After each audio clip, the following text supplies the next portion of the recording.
வாசல்ல குப்பை, தெருவுல குப்பை, நாட்டுல குப்பை, மலைமலையா குப்பை குப்பை குப்பை இல்லடா குப்பை.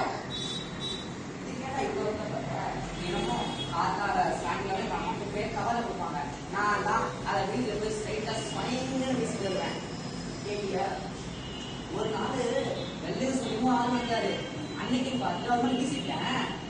சாம்பார் ஆசையை பற்றி சண்டை கொண்டாடுறான். நம்ம மாதிரி பொருட்களாக வந்தா நம்ம நாடே குப்பையா இருக்கு.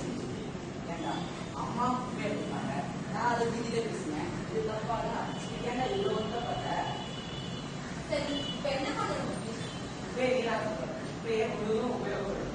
எப்படி? அதையும் நீயே சொல்ற. நான் சொல்றேன், ராத்திரியா சேர்ந்து நம்ம தெருல குப்பைலாம் இருக்கு, அந்த தெருல போட்டுக்கலாம். நம்ம தெரு சுத்தமா இருக்கும்.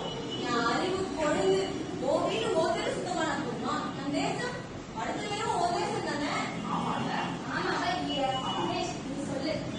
வீட்டுல இருந்தே காரணம். வீட்டுல சேர்ந்த குப்பையெல்லாம் பிரிச்சு அரைச்சு அதை மண்ணெல்லாம் துவைக்கணும். என்னமா சொல்ற? வீட்டுல மாதம் பாருவாங்க, என்ன குப்பை அறிவு சொல்ற? எல்லா கட்டிடங்கள், வீடுகள், பிளாட் அனைத்திலும் ஒரு திறனை கட்டாயம் இருக்கணும். மழைநீர் சேகரிப்பு வரை ஒரு கட்டாயத்திலும் கொண்டு வரணும். நாம என்ன பண்ணி துணிகள் கிழிந்தா அதை நம்ம தூக்கி போடாம யூஸ் பண்ணலாம். அதை சின்ன சின்ன வெட்டி, தலகாணி, உதிரி போன்றவற்றுக்கு பயன்படுத்தலாம். அதாவது பிளாஸ்டிக் அதை என்ன பண்ணலாம்? நமது நாட்டினோட எதிரி, நமது நாட்டின் எதிரிகள் அண்டை நாடுகள் பிளாஸ்டிக் நெய்யலாம். மக்களா இதை பயன்படுத்தினா மட்டும்தான் நம்ம நாடு முன்னேறும். அப்போ இது வரைக்கும் உபயோகப்படுத்த பிளாஸ்டிக் என்ன பண்ணலாம்? இதுக்கு உபயோகப்படுத்த பிளாஸ்டிக் தான் நம்ம தூக்கி போடாம அதை வச்சு நம்ம ஏதாவது புதுசா பண்ணலாம். சரி ரமேஷ், நானே குப்பையா இருக்கு, அதுக்கு நீ நான் பேசி என்ன ஆக போகுது? சின்ன அடிச்சா பெருசா சாதிக்கும். எடுத்துக்காட்டா பேப்பர்லாம் நம்ம தூக்கிக்கலாம், முழுசா உபயோகப்படுத்தலாம். கிழிஞ்ச நோட்டெல்லாம் எடுத்து அதை நம்ம ஊற வச்சு அரைச்சு அதை பேராசை, அழகான பொம்மைகள் போன்றவற்றெல்லாம் பண்ணி தரலாம். இதெல்லாம் சரி, வண்டியை வரல ஆகிய அதுவும் தண்ணி எப்படி ஆவியானா மறுபடியும் தண்ணி ஆகுதோ அதே மாதிரி பெட்ரோல் ஆவியானா திரும்பி பெட்ரோல் ஆகிறது. இதையே நம்ம பொறியியல் நிபுணர்கள் கண்டுபிடிக்கணும். இ-வேஸ்ட், அதாவது என்ன பண்றது? இ-வேஸ்ட் அதாவது மக்காது. அதை நம்ம மக்க வைக்கிறதுக்காக மூலிகைகள் தான் கண்டுபிடிக்கணும். நான் அதை கண்டுபிடிக்கிறேன். அதை முதல்ல இருந்து வீட்டுல இருக்கிற குப்பையில இருந்து ஆரம்பிக்கணும். மக்கும் குப்பை, மக்காத குப்பைன்னு தரம் பிரிச்சு அதை மண்ணில புதைக்கணும். புதைச்சா மண் பலமாக மாறும். வெளிநாட்டுல எல்லாம் ஒவ்வொரு வீட்டு சுத்து கட்டிலும் ஒரு அரை மிஷின் இருக்கும். அது உபயோகப்படாத குப்பையெல்லாம் அரைச்சு அது வெளியில விடணும். அதனால வெளிநாட்டு குப்பைங்கிற பேச்சுக்கே இடம் இல்லை. ஒரு பேப்பர் குப்பை கீழே விழுந்தா கூட 500 ரூபாய் வராது.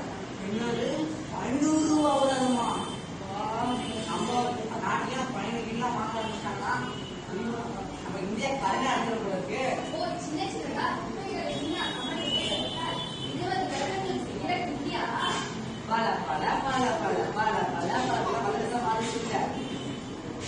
என்னுடைய இளைஞர் ஆசிரியர் எல்லாத்தையும் ஒரு பாட்டை எழுதி பாடிகள் கேட்கணும். கும்மியடி பெண்ணே கும்மியடி, நம் நாட்டை உயர்த்திட கும்மியடி, நாட்டை உயர்த்தி நாமும் உயர்த்திட வழிகள் பலவும் சொல்வோமே.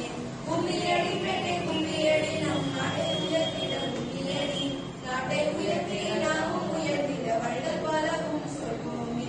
காகித குப்பை என்றாலே புதிய வடிவம் தருவோமே, காய்கறி குப்பை என்றாலோ மண்ணில் புதைத்து விடுவோமே. துணிகளின் குப்பை என்றாலே பயன்படும் பொருளை மாற்றலாமே, பொருளை என்றாலே பயன்பாட்டை நாடும் கொடுப்போமே.